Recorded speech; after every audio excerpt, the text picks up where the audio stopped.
Video games is a really big part of my life, and it's a really big part of everyone's lives. Becoming a professional gamer, it's basically it's your future. You choose how you do it. And if you choose to do it, then go ahead, And gaming is the same as any other job, You have to work at it, you have to know what you're doing, and you have to really love your job.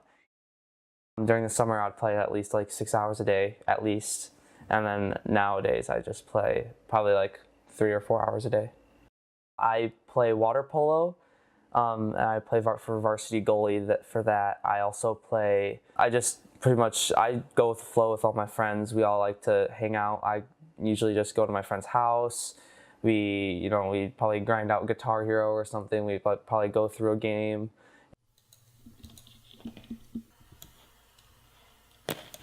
I'm not really interested in doing anything else. It takes a lot of training, a lot of communicating, and a lot of maturity to keeping calm in stressful situations and so on. The intensity that can happen, it takes a lot as just a human being, and you can find that in all branches of every sport. I get home at 3:15ish, play until 10, and if I can, 2 to 4 a.m. Esports is getting bigger by the year, and if it gets bigger by the year, then that means more people want to join. There are millions of viewers watching, the League of Legends World Championship. There are more people that are watching worldwide in esports. So there's more people coming from more countries rather than, football. Because right now, football is only getting American leagues, and then there's just starting with England. But at the same time, esports is already having Korea, China, Asian countries, European countries. It all starts at one point, and it rapidly got big in the span of 9 years.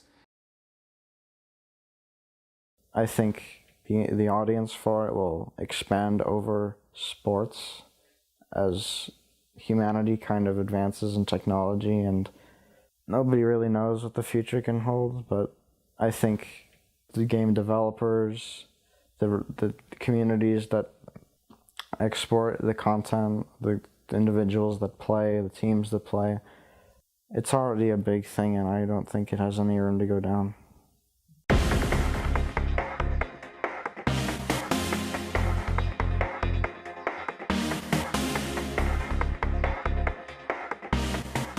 I mainly play on the system Xbox 360, and I also play on my Wii U, and I also play on the computer, and then I have, the GameCube, DS, Game Boys, those kind of stuff.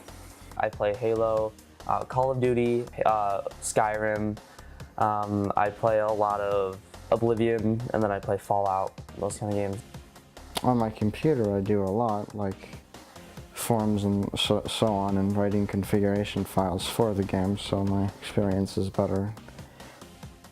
If you've heard of the Half-Life series, zombie games are a bit emotional, kind of dramatic. My other favorites from Half-Life are Child of Light. You can say Pokemon's a single-player game.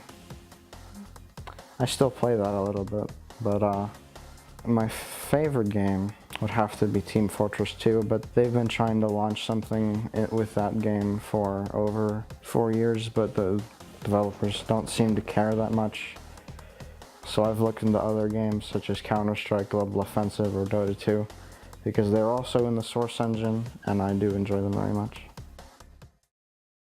When I first started, I wasn't really good, I could say. I've always playing games, but not at a professional level.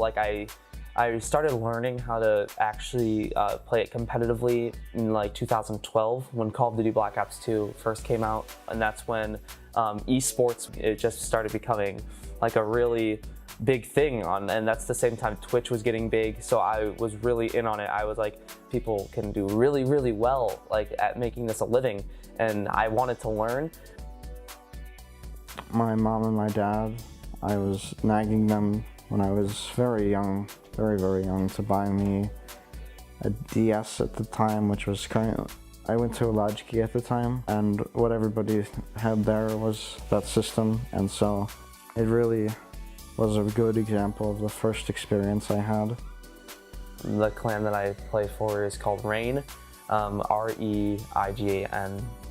A clan is basically you guys are an organized team that plays just like a sports team. You guys play together, you guys practice together, you have all each other's contacts. I would go online and I would ask people if they were good at Call of Duty, if they wanted to start a team up with me.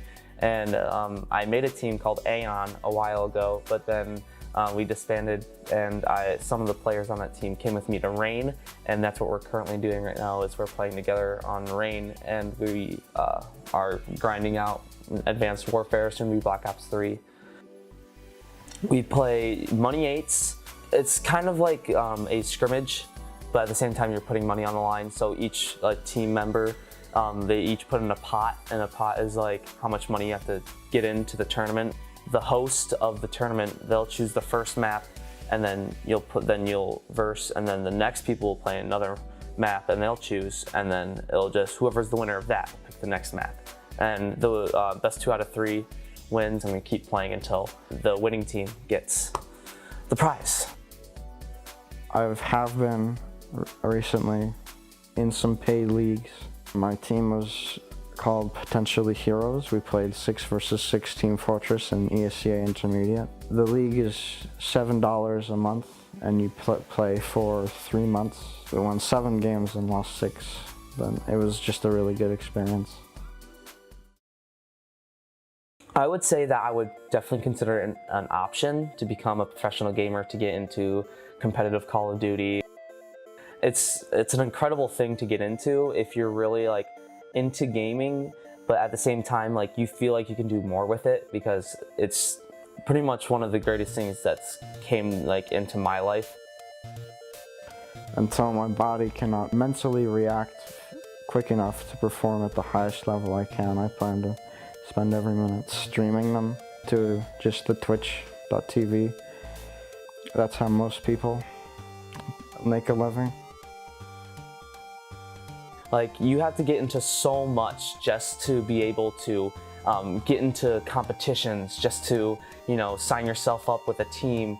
Everything is more complicated. You have to know how to do it. You have to learn previously. You can't just walk in on a tournament unless it's something you do locally. But if you wanted to get into actual UMG tournaments or actual COD championships, you have to be with a really professional team, and you guys have to have team managers, you have to have sponsors, you have to have all of this stuff in one thing just to be known, first of all, let alone getting money off it. And if you want to start at it, for instance, my team Reign, we've been only together for 7 months, 8 months, and it's still hard finding a graphic designer, it's still hard finding an editor to help edit your stuff, because they all want money. And when your team is not making enough profits and you have to use money out of your own pocket that you have to earn individually, it takes a toll, especially when you're younger. Because my whole team, we're all arranged from 14 years old to 17 years old. We can't just get money off the spot. We have to work for it, and then losing it in tournaments could be really bad. And you're trying to get into the game industry, and you're trying to become an actual professional player, you have to put your heart and soul into it. You have to drop everything else you're doing. And it's kind of hard to do that. You can't just drop school. You can't just drop everything that you don't want to do and put it all into gaming, because grinding takes 8 hours a day out of your time just to be with your teammates, because playing games goes by way faster to people who enjoy it than people who are just trying to force it. It's a really weird concept to a lot of people, because it's never been done before, as on a big scale as this. There was a player on the team Evil Geniuses called Fear. His mom had no clue at all about what to expect or what to think at all, because this entire new concept it's kind of revolutionary in entertainment. It's a lot about sacrifice. there was a player, Eternal Envy, who made the team Cloud9 for Dota 2, who quit engineering school 2 years in.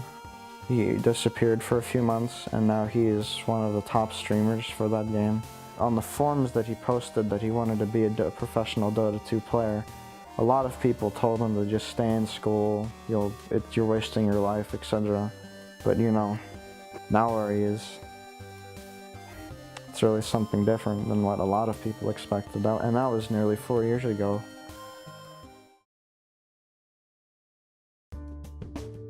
They're gonna make it easier for you to join. They're gonna make it easier to make money. They're gonna make it seem easier to do everything. You know, over time, it's definitely gonna be a bigger thing, and they're not gonna make it as complicated. Because back then, you had to do all this stuff to get into a competition, but nowadays, like now we're in near future. All you have to do is just like say you're gonna join this competition, they'll put you on a roster, bring your money, boom, like easy, easy, easy. They're gonna make the rules a lot more laid back, and they're gonna just make it simpler for more people to join so they can make more money off esports. So it's definitely gonna become an easier thing for a lot of kids who are looking into getting into professional gaming. I don't think it's easy enough to be a highly accessible career. Like, for example, StarCraft 2.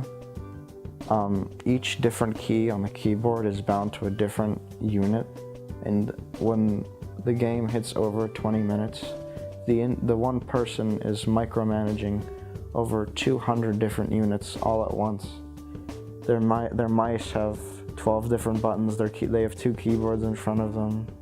They have to keep completely calm to not shroud their ability and all of the things they've learned, and out of just stress. As a public accessible thing, it seems like, oh wow, I get to play games all day, but it's really a lot more than that. It's committing every single thing you have as an early on person really into this one single thing. I think it's made me more just responsive and more senseful and understanding. It's brought me to the internet more, and the internet has educated me more than social activity has. Why do I play video games? Basically to release stress, really. Like most people think like, oh, isn't being on a team really stressful? Well, like 90% of the time, it's more of just a fun factor. You know, I play video games just to have fun. From being a kid to right now, I've always had fun playing video games, and I don't think that's gonna stop. I completely just love the factor of video games. If video games wasn't invented, I wouldn't know what to do, because it really took a part of me and made my own personality. It kind of structured me. Whenever like I wouldn't want to like hang out with friends at the time, I'd be like, hey, I have friends online, I could just play video games and make this part of my life, and you know, have other people that like this as, you know, as much as I do. You know, I just find it like an incredible thing to be part of my life.